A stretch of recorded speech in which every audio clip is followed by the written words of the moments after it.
ọtí mọ àkọ́bí lọ́gà àtúwájú olódò ojúmọ́ ló ṣe ṣe ojú ọ̀tá àtàyùbọ̀ wọ́n ti kọ́ bẹ́ẹ̀ ni wọ́n ti gbà sójú ẹ̀ àṣà tó lè kí àṣà tó lè ṣe lẹ́yìn Lagos State àti ìhù àti Sanwó-Olú for second time ẹ̀ jáde ẹ̀ tí wọ́n ti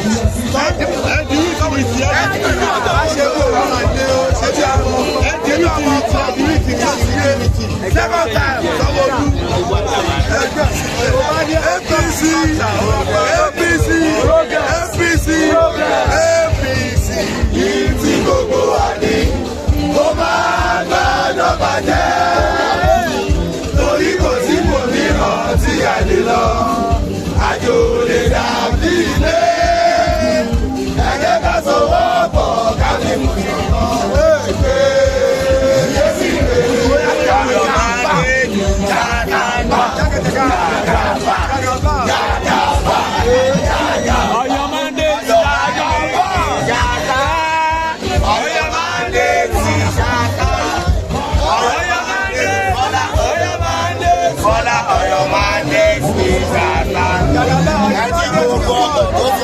mo faramọ́ èmi faramọ́ máa dé faramọ́ ọgbọ jàjà bàbá mi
ẹni tó tọ́jú àbúrò tó bójú ajẹ́ ọdún náà